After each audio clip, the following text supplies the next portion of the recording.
Part 2. Earlshall.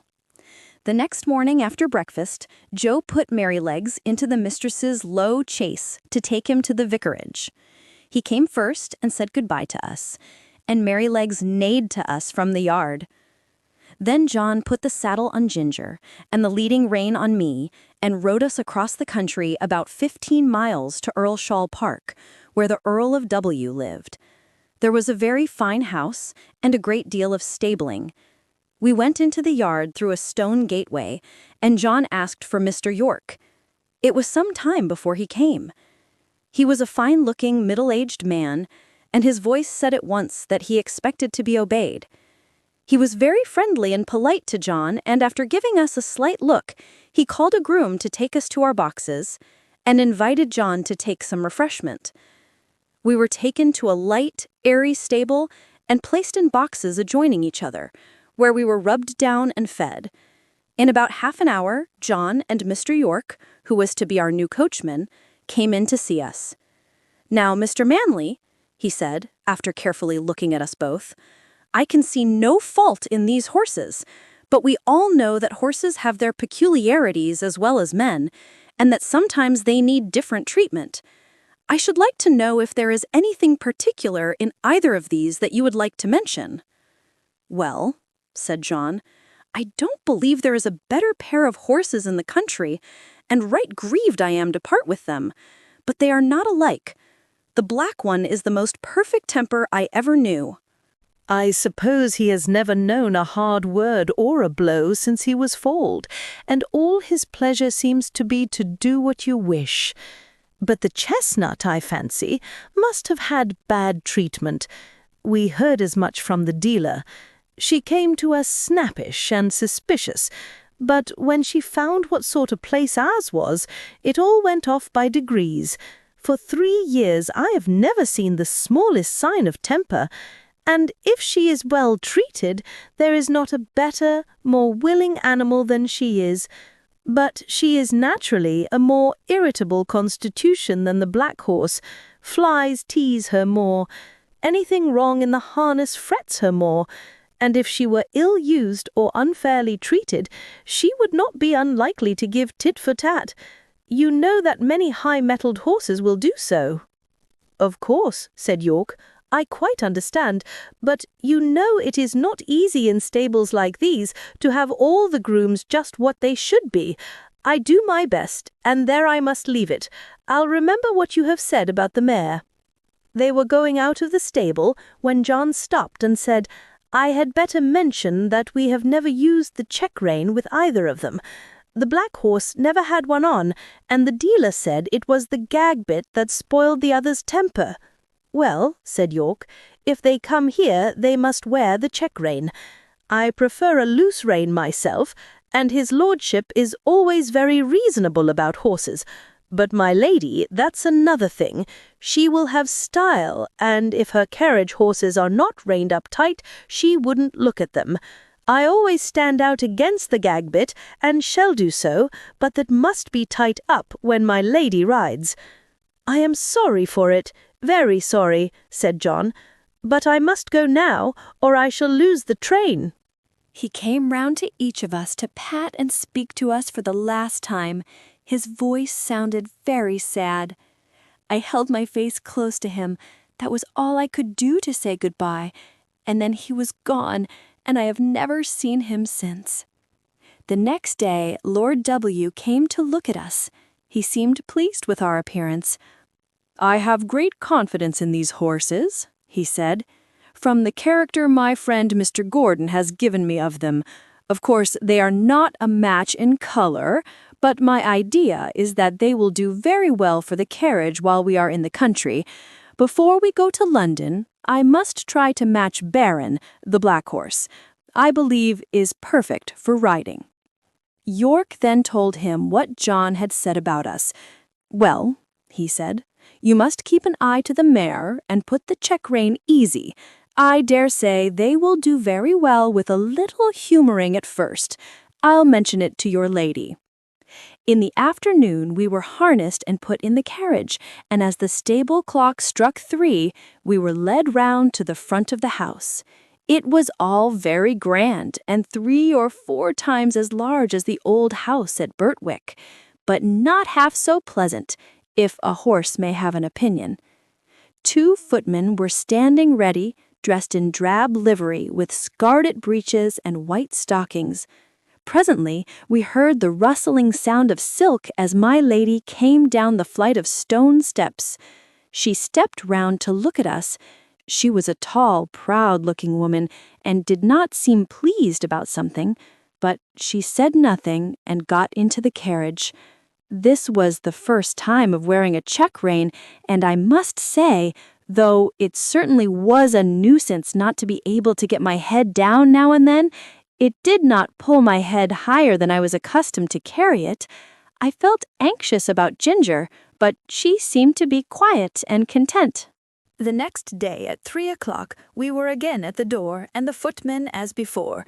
We heard the silk dress rustle, and the lady came down the steps, and in an imperious voice she said, "York, you must put those horses' heads higher. They are not fit to be seen." York got down and said very respectfully, "I beg your pardon, my lady, but these horses have not been reined up for 3 years, and my lord said it would be safer to bring them to it by degrees. But if your ladyship pleases, I can take them up a little more." "Do so," she said. York came round to our heads and shortened the rein himself, 1 hole, I think. Every little makes a difference, be it for better or worse, and that day we had a steep hill to go up. Then I began to understand what I had heard of. Of course, I wanted to put my head forward and take the carriage up with a will, as we had been used to do, but no, I had to pull with my head up now, and that took all the spirit out of me, and the strain came on my back and legs. When we came in, Ginger said, "Now you see what it is like, but this is not bad, and if it does not get much worse than this, I shall say nothing about it, for we are very well treated here.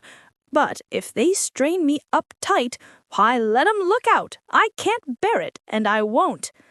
Day by day, hole by hole, our bearing reins were shortened, and instead of looking forward with pleasure to having my harness put on, as I used to do, I began to dread it. Ginger, too, seemed restless, though she said very little. At last I thought the worst was over. For several days there was no more shortening, and I determined to make the best of it and do my duty, though it was now a constant harass instead of a pleasure. But the worst was not come. A strike for liberty. One day my lady came down later than usual, and the silk rustled more than ever. "Drive to the Duchess of B's," she said. And then after a pause, "Are you never going to get those horses' heads up, York? Raise them at once, and let us have no more of this humoring and nonsense." York came to me first, while the groom stood at Ginger's head. He drew my head back and fixed the rein so tight that it was almost intolerable. Then he went to Ginger, who was impatiently jerking her head up and down against the bit, as was her way now.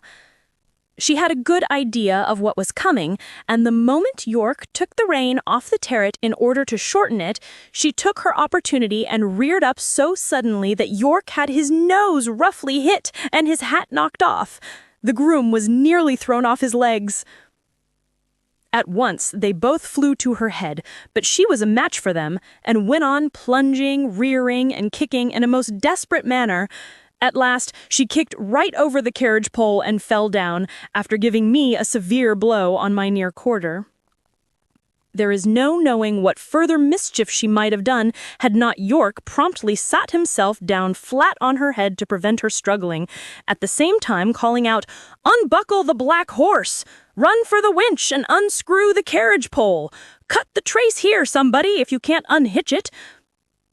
One of the footmen ran for the winch, and another brought a knife from the house. The groom soon set me free from Ginger and the carriage, and led me to my box. He just turned me in as I was and ran back to York. I was much excited by what had happened, and if I had ever been used to kick or rear, I am sure I should have done it then.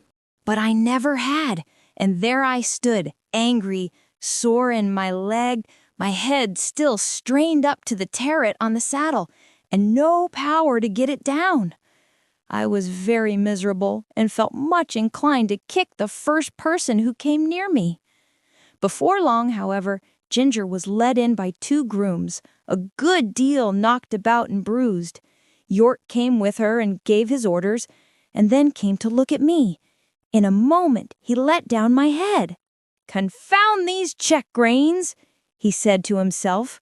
"I thought we should have some mischief soon. Master will be sorely vexed. But there, if a woman's husband can't rule her, of course a servant can't. So I wash my hands of it. And if she can't get to the Duchess's garden party, I can't help it." York did not say this before the men.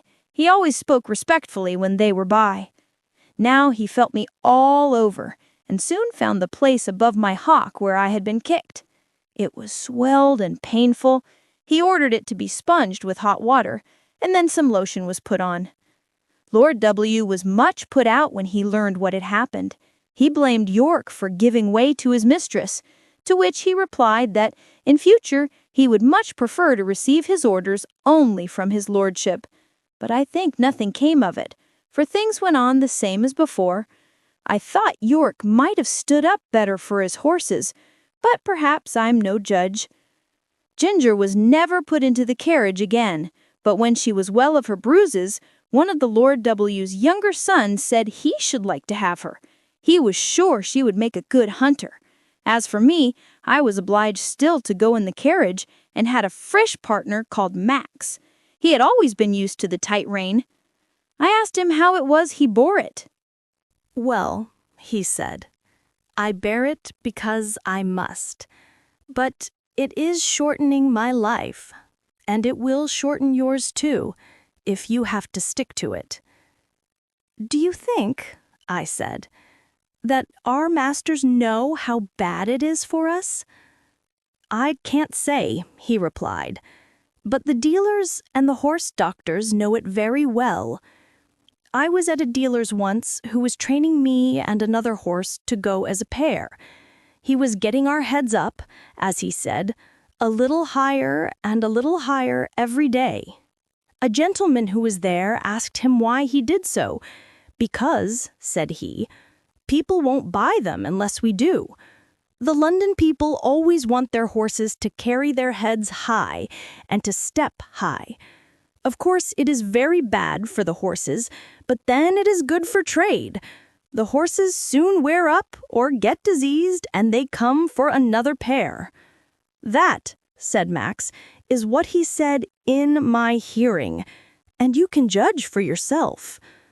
What I suffered with that rein for 4 long months in my lady's carriage, it would be hard to describe. But I am quite sure that, had it lasted much longer, either my health or my temper would have given way. Before that, I never knew what it was to foam at the mouth, but now the action of the sharp bit on my tongue and jaw, and the constrained position of my head and throat always caused me to froth at the mouth more or less. Some people think it very fine to see this and say, 'What fine, spirited creatures!' But it is just as unnatural for horses as for men to foam at the mouth. It is a sure sign of some discomfort and should be attended to. Besides this, there was a pressure on my windpipe, which often made my breathing very uncomfortable. When I returned from my work, my neck and chest were strained and painful, my mouth and tongue tender, and I felt worn and depressed. In my old home, I always knew that John and my master were my friends. But here, although in many ways I was well treated, I had no friend. York might have known, and very likely did know, how that rein harassed me. But I suppose he took it as a matter of course that it could not be helped. At any rate, nothing was done to relieve me. The Lady Anne, or a runaway horse. Early in the spring, Lord W. and part of his family went up to London and took York with them. I and Ginger and some other horses were left at home for use, and the head groom was left in charge. The Lady Harriet, who remained at the hall, was a great invalid and never went out in the carriage. And the Lady Anne preferred riding on horseback with her brother or cousins. She was a perfect horsewoman, and as gay and gentle as she was beautiful. She chose me for her horse and named me Black Auster. I enjoyed these rides very much in the clear, cold air, sometimes with Ginger, sometimes with Lizzie. This Lizzie was a bright bay mare, almost thoroughbred, and a great favorite with the gentlemen, on account of her fine action and lively spirit. But Ginger, who knew more of her than I did, told me she was rather nervous. There was a gentleman of the name of Blantyre staying at the hall. He always rode Lizzie and praised her so much that one day Lady Anne ordered the side saddle to be put on her and the other saddle on me. When we came to the door, the gentleman seemed very uneasy. "How is this?" he said. "Are you tired of your good Black Auster?" "Oh, no, not at all," she replied. "But I am amiable enough to let you ride him for once, and I will try your charming Lizzie. You must confess that in size and appearance she is far more like a lady's horse than my own favorite." "Do let me advise you not to mount her," he said. "She is a charming creature, but she is too nervous for a lady. I assure you, she is not perfectly safe. Let me beg you to have the saddles changed." "My dear cousin," said Lady Anne, laughing, "pray do not trouble your good, careful head about me. I have been a horsewoman ever since I was a baby, and I have followed the hounds a great many times, though I know you do not approve of ladies hunting. But still, that is the fact, and I intend to try this Lizzie that you gentlemen are all so fond of. So please help me to mount like a good friend as you are." There was no more to be said. He placed her carefully on the saddle, looked to the bit and curb, gave the reins gently into her hand, and then mounted me. Just as we were moving off, a footman came out with a slip of paper and a message from the Lady Harriet.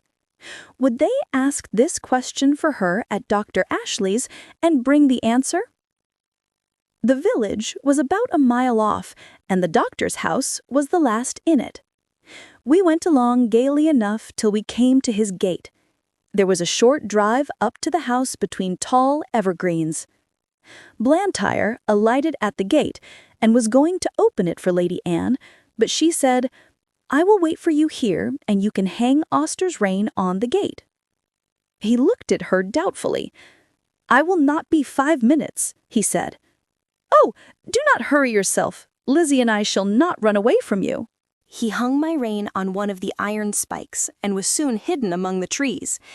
Lizzie was standing quietly by the side of the road a few paces off, with her back to me.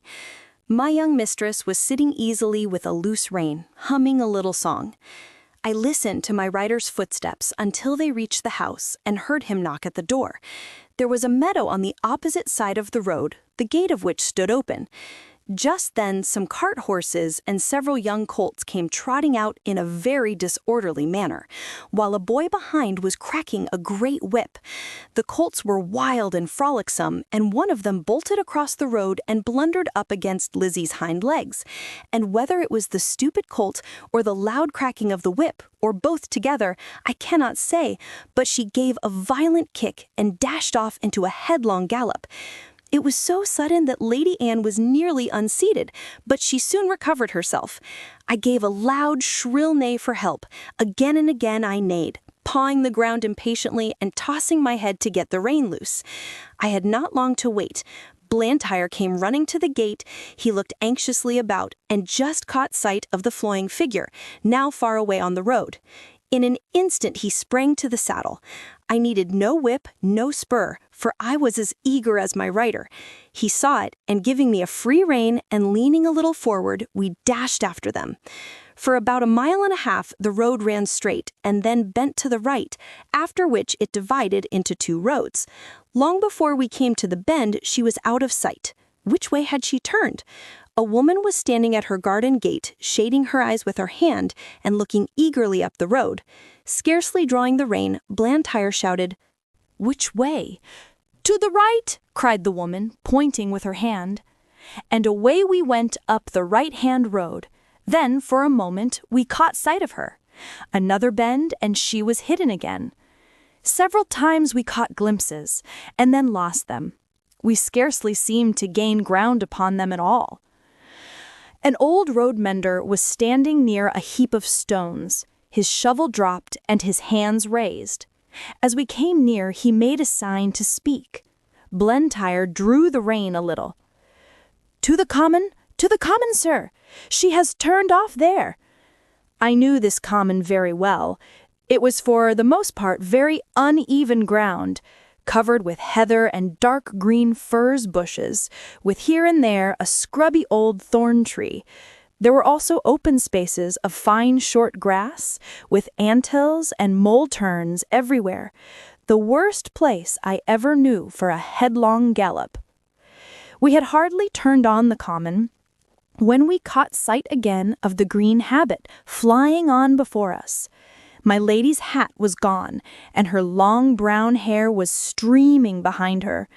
Her head and body were thrown back, as if she were pulling with all her remaining strength, and as if that strength were nearly exhausted. It was clear that the roughness of the ground had very much lessened Lizzie's speed, and there seemed a chance that we might overtake her. While we were on the high road, Blantyre had given me my head, but now, with a light hand and a practiced eye, he guided me over the ground in such a masterly manner that my pace was scarcely slackened, and we were decidedly gaining on them. About halfway across the heath, there had been a wide dike recently cut, and the earth from the cutting was cast up roughly on the other side. Surely this would stop them. But no, with scarcely a pause Lizzie took the leap, stumbled among the rough clods and fell. Blantyre groaned, "Now, Auster, do your best." He gave me a steady rein. I gathered myself well together, and with one determined leap, cleared both dike and bank. Motionless among the heather, with her face to the earth, lay my poor young mistress. Blantyre kneeled down and called her name. There was no sound. Gently he turned her face upward. It was ghastly white, and the eyes were closed. "Annie, dear Annie, do speak!" But there was no answer. He unbuttoned her habit, loosened her collar, felt her hands and wrist, then started up and looked wildly round him for help. At no great distance there were 2 men cutting turf, who, seeing Lizzie running wild without a rider, had left their work to catch her. Blantyre's halloo soon brought them to the spot. The foremost man seemed much troubled at the sight, and asked what he could do. "Can you ride?" "Well, sir, I bain't much of a horseman, but I'd risk my neck for the Lady Anne. She was uncommon good to my wife in the winter." "Then mount this horse, my friend, your neck will be quite safe, and ride to the doctor's and ask him to come instantly. Then on to the hall. Tell them all that you know, and bid them send me the carriage, with Lady Anne's maid and help. I shall stay here." "All right, sir, I'll do my best, and I pray God the dear young lady may open her eyes soon." Then seeing the other man, he called out, "Here, Joe, run for some water, and tell my missus to come as quick as she can to the Lady Anne." Then somehow scrambled into the saddle, and with a gee up and a clap on my sides with both of his legs, he started on his journey, making a little circuit to avoid the dike. He had no whip, which seemed to trouble him, but my pace soon cured that difficulty, and he found the best thing he could do was to stick to the saddle and hold me in, which he did manfully. I shook him as little as I could help, but once or twice on the rough ground he called out, "Steady, whoa, steady!" On the high road we were all right, and at the doctor's and the hall he did his errand like a good man and true. They asked him in to take a drop of something. No, he said. I'll be back to 'em again by a shortcut through the fields, and be there afore the carriage. There was a great deal of hurry and excitement after the news became known. I was just turned into my box, the saddle and bridle were taken off, and a cloth thrown over me. Ginger was saddled and sent off in great haste for Lord George, and I soon heard the carriage roll out of the yard. It seemed a long time before Ginger came back, and before we were left alone, and then she told me all that she had seen. I can't tell much, she said. We went to gallop nearly all the way, and got there just as the doctor rode up. There was a woman sitting on the ground with the lady's head in her lap. The doctor poured something into her mouth, but all that I heard was, "She is not dead." Then I was led off by a man to a little distance. After a while, she was taken to the carriage, and we came home together. I heard my master say to a gentleman who stopped him to inquire that he hoped no bones were broken, but that she had not spoken yet. When Lord George took Ginger for hunting, York shook his head. He said it ought to be a steady hand to train a horse for the first season, and not a random rider like Lord George. Ginger used to like it very much, but sometimes when she came back, I could see that she had been very much strained, and now and then she gave a short cough. She had too much spirit to complain, but I could not help feeling anxious about her. 2 days after the accident, Blantyre paid me a visit. He patted me and praised me very much. He told Lord George that he was sure the horse knew of Annie's danger as well as he did. "I could not have held him in if I would," said he. "She ought never to ride any other horse." I found by their conversation that my young mistress was now out of danger and would soon be able to ride again. This was good news to me, and I looked forward to a happy life. Reuben Smith. Now I must say a little about Reuben Smith, who was left in charge of the stables when York went to London. No one more thoroughly understood his business than he did, and when he was all right, there could not be a more faithful or valuable man. He was gentle and very clever in his management of horses, and could doctor them almost as well as a farrier, for he had lived 2 years with a veterinary surgeon. He was a first-rate driver. He could take a four-in-hand or a tandem as easily as a pair. He was a handsome man, a good scholar, and had very pleasant manners. I believe everybody liked him. Certainly the horses did. The only wonder was that he should be in an under situation and not in the place of a head coachman like York. But he had one great fault, and that was the love of drink. He was not like some men, always at it. He used to keep steady for weeks or months together, and then he would break out and have a bout of it, as York called it, and be a disgrace to himself, a terror to his wife, and a nuisance to all that had to do with him. He was, however, so useful that 2 or 3 times York had hushed the matter up and kept it from the Earl's knowledge. But one night, when Reuben had to drive a party home from a ball, he was so drunk that he could not hold the reins, and a gentleman of the party had to mount the box and drive the ladies home. Of course, this could not be hidden, and Reuben was at once dismissed. His poor wife and little children had to turn out of the pretty cottage by the park gate and go where they could. Old Max told me all this, for it happened a good while ago. But shortly before Ginger and I came, Smith had been taken back again. York had interceded for him with the Earl, who was very kind-hearted, and the man had promised faithfully that he would never taste another drop as long as he lived there. He had kept his promise so well that York thought he might be safely trusted to fill his place while he was away, and he was so clever and honest that no one else seemed so well fitted for it. It was now early in April, and the family was expected home sometime in May. The light brougham was to be fresh done up, and as Colonel Blantyre was obliged to return to his regiment, it was arranged that Smith should drive him to the town in it and ride back. For this purpose he took the saddle with him, and I was chosen for the journey. At the station, the colonel put some money into Smith's hand and bid him goodbye, saying, "Take care of your young mistress, Reuben, and don't let Black Auster be hacked about by any random young prig that wants to ride him. Keep him for the lady." We left the carriage at the maker's, and Smith rode me to the White Lion and ordered the hostler to feed me well and had me ready for him at 4 o'clock. A nail in one of my front shoes had started as I came along, but the hostler did not notice it till just about 4 o'clock. Smith did not come into the yard till 5, and then he said he should not leave till 6, as he had met with some old friends. The man then told him of the nail and asked if he should have the shoe looked to. "No," said Smith, "that will be all right till we get home." He spoke in a very loud, off-hand way, and I thought it very unlike him not to see about the shoe, as he was generally wonderfully particular about loose nails in our shoes.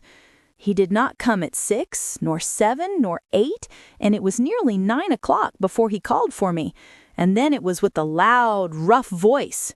He seemed in a very bad temper, and abused the hostler, though I could not tell what for.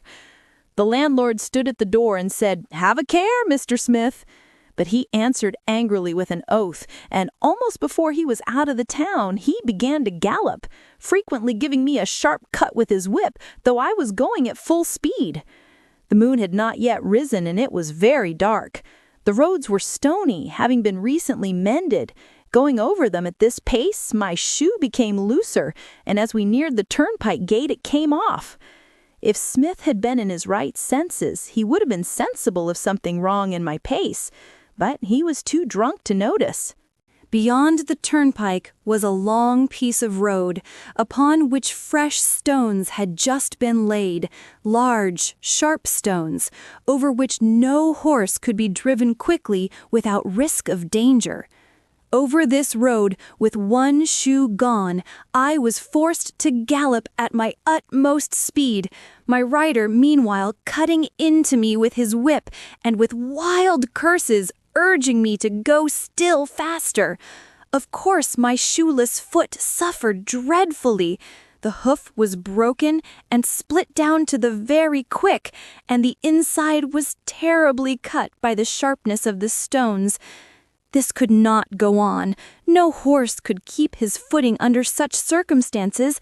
The pain was too great. I stumbled and fell with violence on both my knees. Smith was flung off by my fall, and owing to the speed I was going at, he must have fallen with great force. I soon recovered my feet and limped to the side of the road where it was free from stones. The moon had just risen above the hedge, and by its light I could see Smith lying a few yards beyond me. He did not rise. He made one slight effort to do so, and then there was a heavy groan. I could have groaned too, for I was suffering intense pain both from my foot and knees. But horses are used to bear their pain in silence. I uttered no sound, but I stood there and listened.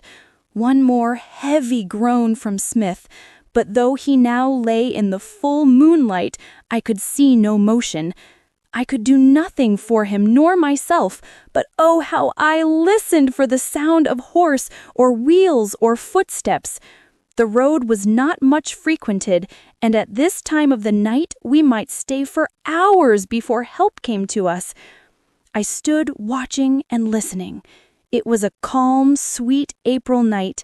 There were no sounds but a few low notes of a nightingale, and nothing moved but the white clouds near the moon and a brown owl that flitted over the hedge. It made me think of the summer nights long ago when I used to lie beside my mother in the green, pleasant meadow at Farmer Gray's. Beyond the turnpike was a long piece of road, upon which fresh stones had just been laid, large, sharp stones, over which no horse could be driven quickly without risk of danger. Over this road, with one shoe gone, I was forced to gallop at my utmost speed, my rider meanwhile cutting into me with his whip and with wild curses urging me to go still faster. Of course, my shoeless foot suffered dreadfully. The hoof was broken and split down to the very quick, and the inside was terribly cut by the sharpness of the stones. This could not go on. No horse could keep his footing under such circumstances. The pain was too great. I stumbled and fell with violence on both my knees. Smith was flung off by my fall, and owing to the speed I was going at, he must have fallen with great force. I soon recovered my feet and limped to the side of the road where it was free from stones. The moon had just risen above the hedge, and by its light I could see Smith lying a few yards beyond me. He did not rise. He made one slight effort to do so, and then there was a heavy groan. I could have groaned too, for I was suffering intense pain both from my foot and knees. But horses are used to bear their pain in silence. I uttered no sound, but I stood there and listened. One more heavy groan from Smith, but though he now lay in the full moonlight, I could see no motion. I could do nothing for him nor myself, but oh, how I listened for the sound of horse or wheels or footsteps. The road was not much frequented, and at this time of the night we might stay for hours before help came to us. I stood watching and listening. It was a calm, sweet April night. There were no sounds but a few low notes of a nightingale, and nothing moved but the white clouds near the moon and a brown owl that flitted over the hedge. It made me think of the summer nights long ago when I used to lie beside my mother in the green, pleasant meadow at Farmer Gray's. Why, if he had been in his right senses, he would just as soon have tried to ride him over the moon. I'm afraid it has been the old thing over again. Poor Susan. She looked awfully pale when she came to my house to ask if he had not come home. She made believe she was not a bit anxious and talked of a lot of things that might have kept him, but for all that she begged me to go and meet him. But what must we do? There's the horse to get home, as well as the body, and that will be no easy matter.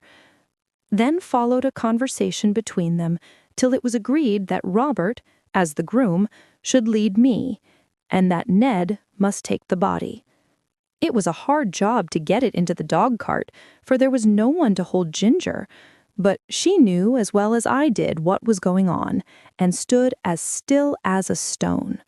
I noticed that because, if she had a fault, it was that she was impatient in standing.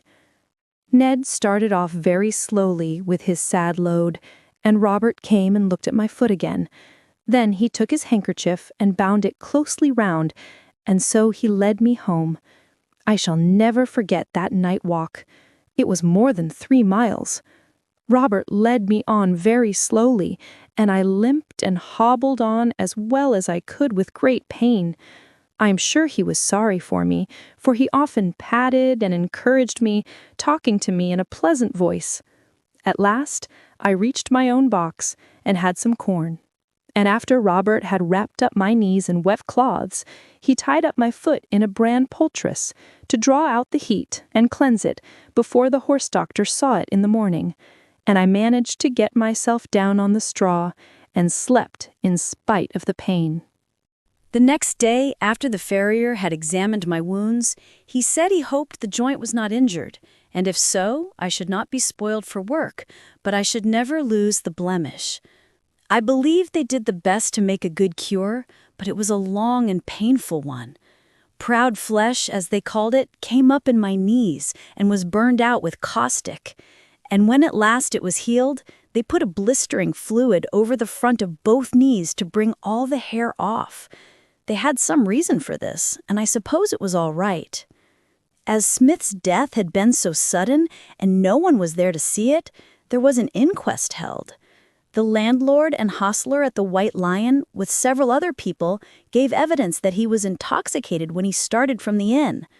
The keeper of the toll gate said he rode at a hard gallop through the gate, and my shoe was picked up among the stones, so that the case was quite plain to them, and I was cleared of all blame. Everybody pitied Susan.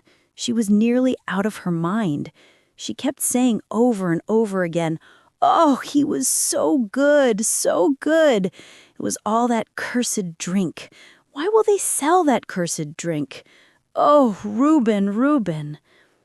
So she went on till after he was buried, and then, as she had no home or relations, she, with her 6 little children, was obliged once more to leave the pleasant home by the tall oak trees and go into that great gloomy Union house.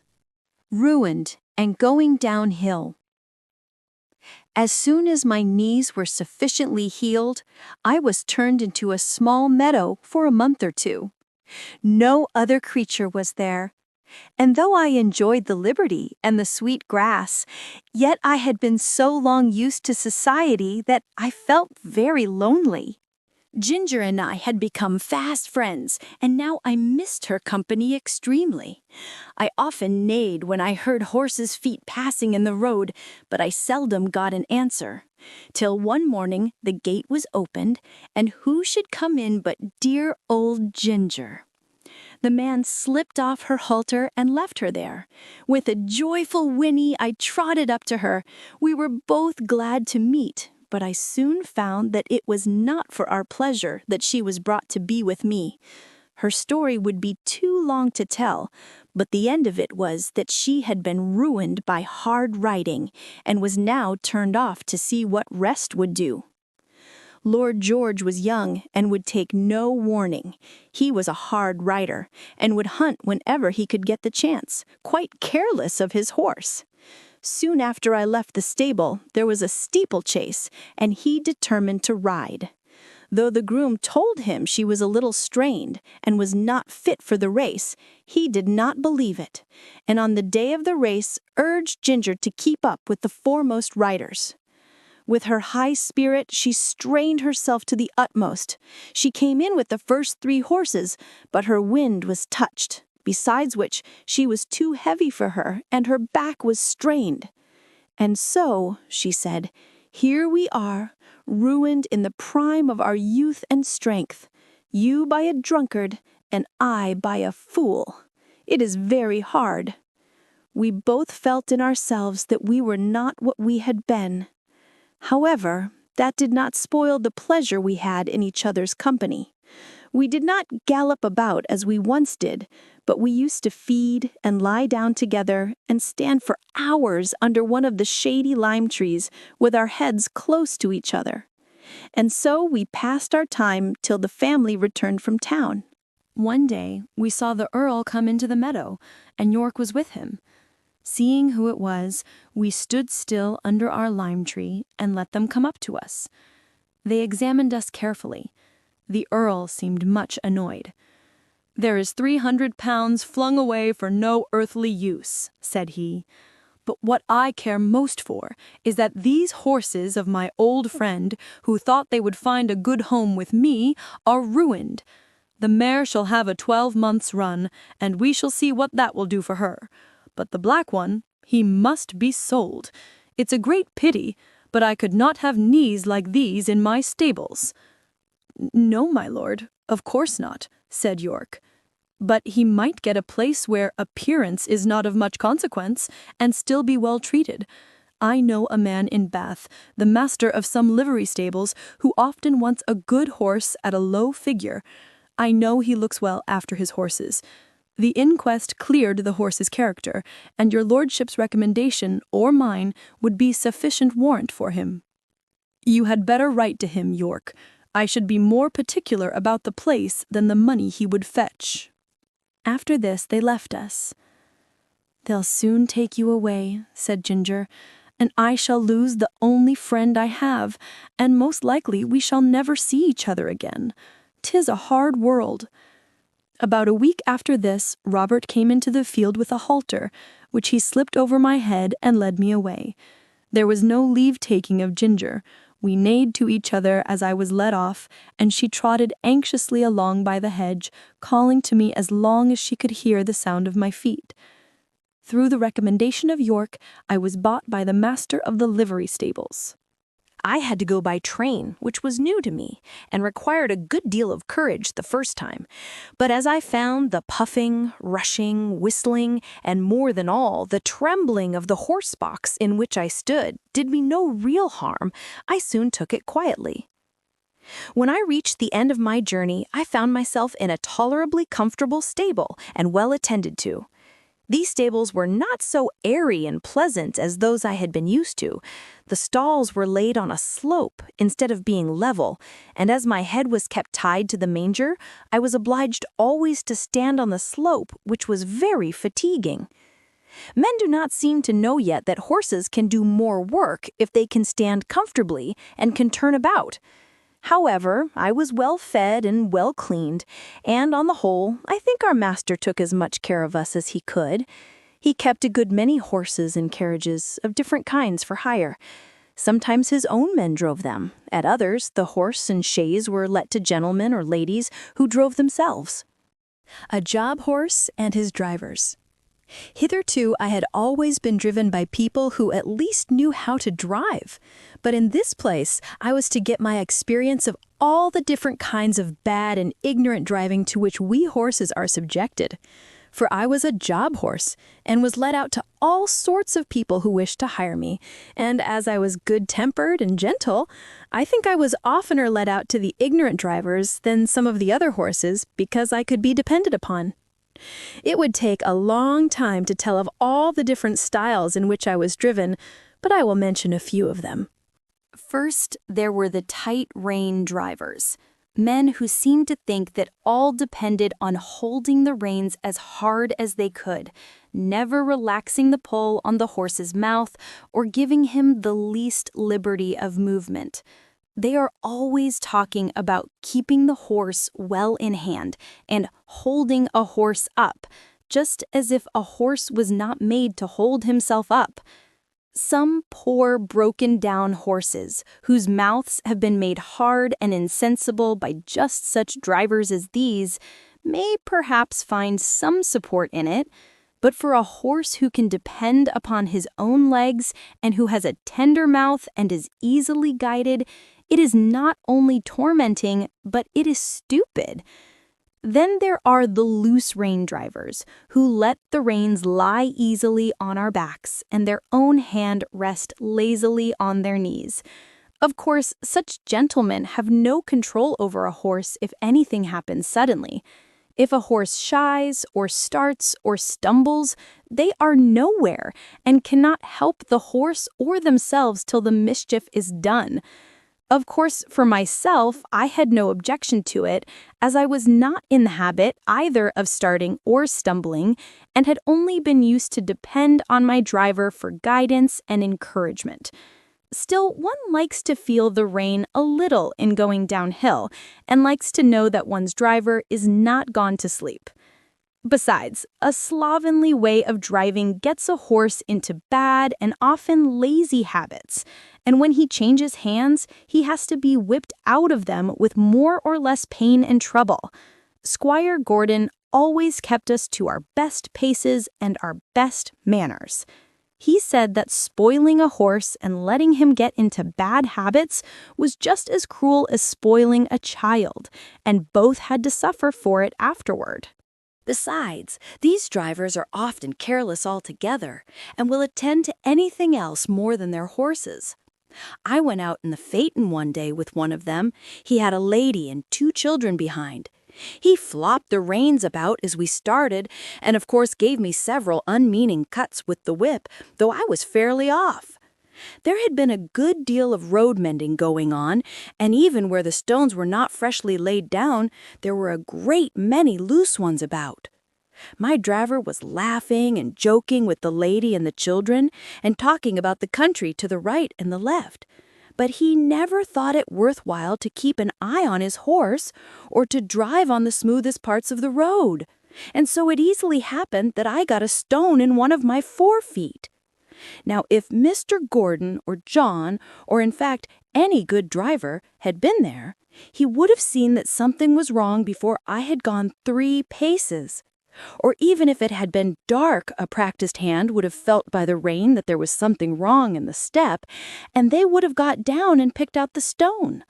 But this man went on laughing and talking, while at every step the stone became more firmly wedged between my shoe and the frog of my foot. The stone was sharp on the inside and round on the outside, which, as everyone knows, is the most dangerous kind that a horse can pick up, at the same time cutting his foot and making him most liable to stumble and fall. Whether the man was partly blind or only very careless, I can't say. But he drove me with that stone in my foot for a good half-mile before he saw anything. By that time, I was going so lame with the pain that at last he saw it and called out, "Well, here's a go! Why, they have sent us out with a lame horse! What a shame!" He then chucked the reins and flipped about with the whip, saying, "Now then, it's no use playing the old soldier with me. There's the journey to go, and it's no use turning lame and lazy." Just at this time a farmer came riding up on a brown cob. He lifted his hat and pulled up. "I beg your pardon, sir," he said, "but I think there is something the matter with your horse. He goes very much as if he had a stone in his shoe. If you will allow me, I will look at his feet. These loose scattered stones are confounded dangerous things for the horses." "He's a hired horse," said my driver. "I don't know what's the matter with him, but it is a great shame to send out a lame beast like this." The farmer dismounted, and slipping his rein over his arm, at once took up my near foot. "Bless me! There's a stone! Lame? I should think so!" At first he tried to dislodge it with his hand, but as it was now very tightly wedged, he drew a stone pick out of his pocket and very carefully, and with some trouble, got it out. Then, holding it up, he said, "There, that's the stone your horse had picked up. It is a wonder he did not fall down and break his knees into the bargain." "Well, to be sure," said my driver, "that is a queer thing. I never knew that horses picked up stones before." "Didn't you?" said the farmer rather contemptuously. "But they do, though, and the best of them will do it, and can't help it sometimes on such roads as these. And if you don't want to lame your horse, you must look sharp and get them out quickly." "This foot is very much bruised," he said, setting it gently down and patting me. "If I might advise, sir, you had better drive him gently for a while. The foot is a good deal hurt, and the lameness will not go off directly." Then, mounting his cob and raising his hat to the lady, he trotted off. When he was gone, my driver began to flop the reins about and whip the harness, by which I understood that I was to go on, which of course I did, glad that the stone was gone, but still in a good deal of pain. This was the sort of experience we job horses often came in for. Cockneys. Then there is the steam engine style of driving. These drivers were mostly people from towns who never had a horse of their own and generally traveled by rail. They always seemed to think that a horse was something like a steam engine, only smaller. At any rate, they think that if only they pay for it, a horse is bound to go just as far and just as fast and with just as heavy a load as they please. And be the roads heavy and muddy, or dry and good, be they stony or smooth, uphill or downhill, it is all the same. On one must go, at the same pace, with no relief and no consideration. These people never think of getting out to walk up a steep hill. Oh no, they have paid to ride, and ride they will. The horse? Oh, he's used to it. What were horses made for if not to drag people uphill? Walk, a good joke indeed. And so the whip is plied, and the rein is chucked, and often a rough, scolding voice cries out, "Go along, you lazy beast!" And then another slash of the whip, when all the time we are doing our very best to get along, uncomplaining and obedient, though often sorely harassed and downhearted. This steam engine style of driving wears us up faster than any other kind. I would far rather go 20 miles with a good, considerate driver than I would go 10 with some of these. It would take less out of me. Another thing, they scarcely ever put on the brake, however steep the downhill may be, and thus bad accidents sometimes happen. Or, if they do put it on, they often forget to take it off at the bottom of the hill. And more than once I have had to pull halfway up the next hill with one of the wheels held by the brake before my driver chose to think about it. And that is a terrible strain on a horse. Then these cockneys, instead of starting at an easy pace as a gentleman would do, generally set off at full speed from the very stable yard. And when they want to stop, they first whip us and then pull up so suddenly that we are nearly thrown on our haunches and our mouths jagged with the bit. They call that pulling up with a dash. And when they turn a corner, they do it as sharply as if there were no right side or wrong side of the road.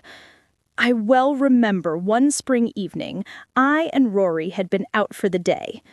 Rory was the horse that mostly went with me when a pair was ordered, and a good, honest fellow he was. We had our own driver, and as he was always considerate and gentle with us, we had a very pleasant day.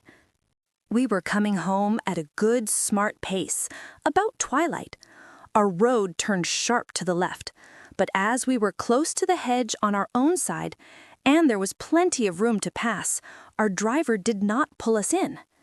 As we neared the corner, I heard a horse and 2 wheels coming rapidly down the hill toward us. The hedge was high, and I could see nothing, but the next moment we were upon each other. Happily for me, I was on the side next the hedge. Rory was on the left side of the pole and had not even a shaft to protect him. The man who was driving was making straight for the corner, and when he came in sight of us, he had no time to pull over to his own side. The whole shock came upon Rory. The gig shaft ran right into the chest, making him stagger back with a cry that I shall never forget. The other horse was thrown upon his haunches and one shaft broken. It turned out that it was a horse from our own stables, with the high-wheeled gig that the young men were so fond of. The driver was one of those random, ignorant fellows who don't even know which is their own side of the road, or, if they know, don't care. And there was poor Rory, with his flesh torn open and bleeding, and the blood streaming down. They said if it had been a little more to one side, it would have killed him, and a good thing for him, poor fellow, if it had. As it was a long time before the wound healed, and then he was sold for coal carting, and what that is, up and down those steep hills, only horses know. Some of the sights I saw there, where a horse had to come downhill with a heavily loaded 2-wheeled cart behind him, on which no brake could be placed, make me sad even now to think of. After Rory was disabled, I often went in the carriage with a mare named Peggy, who stood in the next stall to mine. She was a strong, well-made animal of a bright dun color, beautifully dappled, and with a dark brown mane and tail. There was no high breeding about her, but she was very pretty and remarkably sweet-tempered and willing. Still, there was an anxious look about her eye, by which I knew that she had some trouble. The first time we went out together, I thought she had a very odd pace. She seemed to go partly a trot, partly a canter, 3 or 4 paces, and then a little jump forward. It was very unpleasant for any horse who pulled with her and made me quite fidgety. When we got home, I asked her what made her go in that odd, awkward way. "Ah," she said in a troubled manner, "I know my paces are very bad, but what can I do? It really is not my fault. It is just because my legs are so short. I stand nearly as high as you, but your legs are a good 3 inches longer above your knee than mine. And of course you can take a much longer step and go much faster. You see, I did not make myself. I wish I could have done so. I would have had long legs then. All my troubles come from my short legs," said Peggy in a desponding tone. "But how is it," I said, "when you are so strong and good-tempered and willing?" "Why, you see," she said, "men will go so fast, and if one can't keep up to other horses, it is nothing but whip, whip, whip all the time. And so I have had to keep up as I could, and have gotten to this ugly shuffling pace. It was not always so. When I lived with my first master, I always went a good regular trot. But then he was not in such a hurry. He was a young clergyman in the country, and a good, kind master. He had 2 churches a good way apart, and a great deal of work, but he never scolded or whipped me for not going faster. He was very fond of me. I only wish I was with him now. But he had to leave and go to a large town, and then I was sold to a farmer. Some farmers, you know, are capital masters, but I think this one was a low sort of man. He cared nothing about good horses or good driving. He only cared for going fast. I went as fast as I could, but that would not do, and he was always whipping. So I got into this way of making a spring forward to keep up. On market nights, he used to stay very late at the inn, and then drive home at a gallop. One dark night, he was galloping home as usual, when all of a sudden the wheel came against some great heavy thing in the road, and turned the gig over in a minute. He was thrown out and his arm broken, and some of his ribs, I think. At any rate, it was the end of my living with him, and I was not sorry. But you see, it will be the same everywhere for me if men must go so fast. I wish my legs were longer." Poor Peggy! I was very sorry for her, and I could not comfort her, for I knew how hard it was upon slow-paced horses to be put with fast ones. All the whipping comes to their share, and they can't help it. She was often used in the phaeton, and was very much liked by some of the ladies because she was so gentle. And some time after this, she was sold to 2 ladies who drove themselves, and wanted a safe, good horse. I met her several times out in the country, going a good, steady pace, and looking as gay and contented as a horse could be. I was very glad to see her, for she deserved a good place. After she left us, another horse came in her stead. He was young and had a bad name for shying and starting, by which he had lost a good place. I asked him what made him shy. "Well, I hardly know," he said. "I was timid when I was young, and was a good deal frightened several times, and if I saw anything strange, I used to turn and look at it. You see, with our blinkers, one can't see or understand what a thing is unless one looks round. And then my master always gave me a whipping, which of course made me start on, and did not make me less afraid. I think if he would have let me just look at things quietly and see that there was nothing to hurt me, it would have been all right, and I should have got used to them. One day, an old gentleman was riding with him, and a large piece of white paper or rag blew across just on one side of me. I shied and started forward. My master, as usual, whipped me smartly, but the old man cried out, "You're wrong! You're wrong! You should never whip a horse for shying. He shies because he is frightened, and you only frighten him more and make the habit worse." So I suppose all men don't do so. I am sure I don't want to shy for the sake of it. But how should one know what is dangerous and what is not, if one is never allowed to get used to anything? I am never afraid of what I know. Now, I was brought up in a park where there were deer. Of course, I knew them as well as I did a sheep or a cow, but they are not common, and I know many sensible horses who are frightened at them and who kick up quite a shindy before they will pass a paddock where there are deer. I knew what my companion said was true, and I wish that all young horse had as good masters as Farmer Gray and Squire Gordon. I remember one morning I was put into the light gig and taken to a house in Pulteney Street. 2 gentlemen came out. The taller of them came round to my head. He looked at the bit and bridle and just shifted the collar with his hand to see if it fitted comfortably. "Do you consider this horse wants a curb?" he said to the hostler. "Well," said the man, "I should say he would go just as well without. He has an uncommon good mouth, and though he has a fine spirit, he has no vice, but we generally find people like the curb."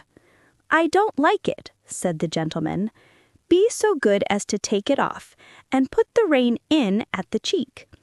An easy mouth is a great thing on a long journey, is it not, old fellow?" he said, patting my neck. Then he took the reins and they both got up. I can remember now how quietly he turned me round, and then with a light feel of the rein and drawing the whip gently across my back, we were off. I arched my neck and set off at my best pace. I found I had someone behind me who knew how a good horse ought to be driven. It seemed like old times again, and made me feel quite gay.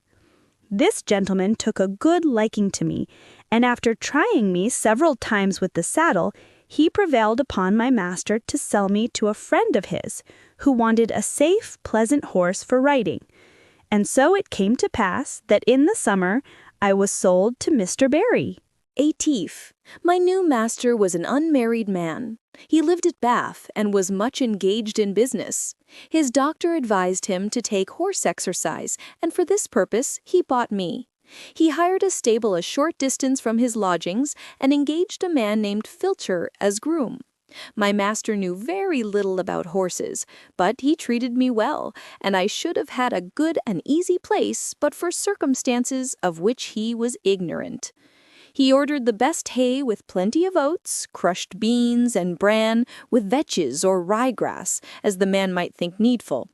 I heard the master give the order, so I knew there was plenty of good food, and I thought I was well off. For a few days all went on well. I found that my groom understood his business. He kept the stable clean and airy, and he groomed me thoroughly, and was never otherwise than gentle. He had been a hostler in one of the great hotels in Bath. He had given that up and now cultivated fruit and vegetables for the market, and his wife bred and fattened poultry and rabbits for sale. After a while it seemed to me that my oats came very short.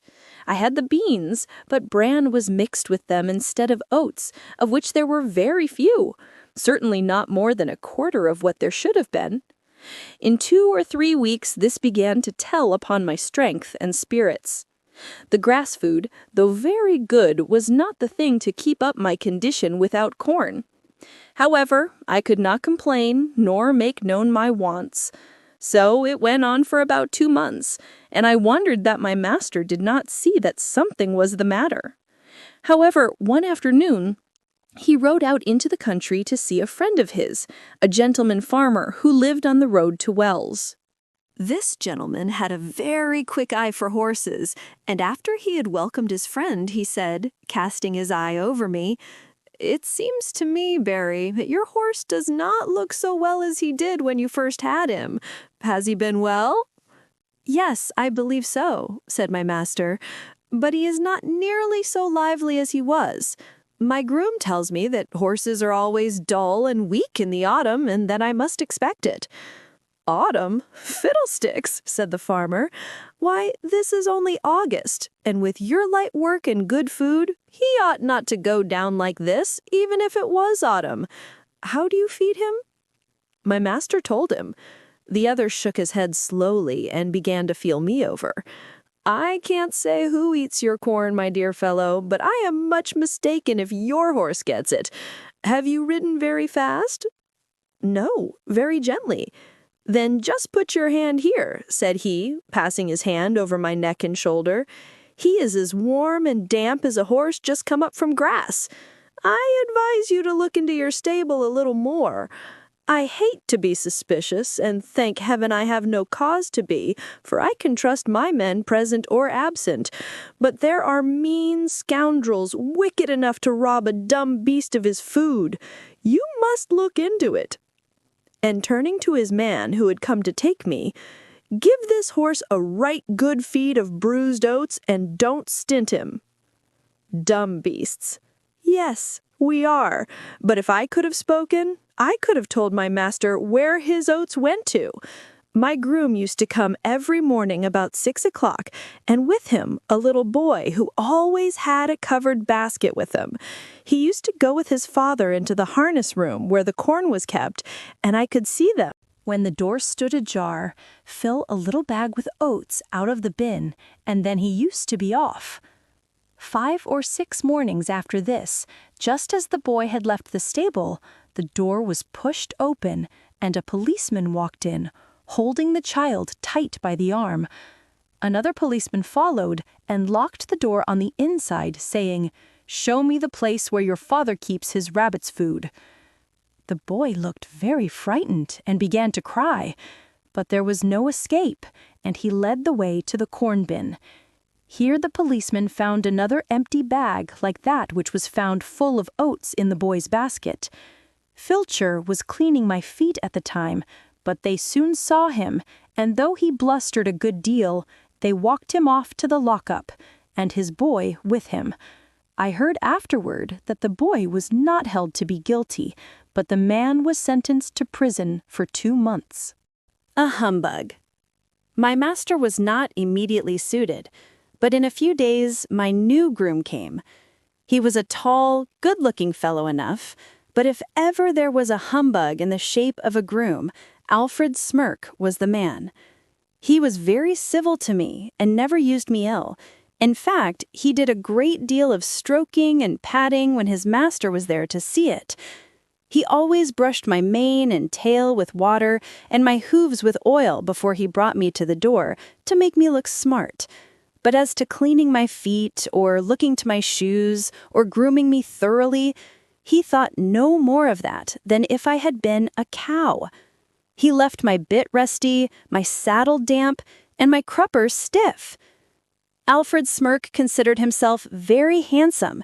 He spent a great deal of time about his hair, whiskers, and necktie before a little looking-glass in the harness room.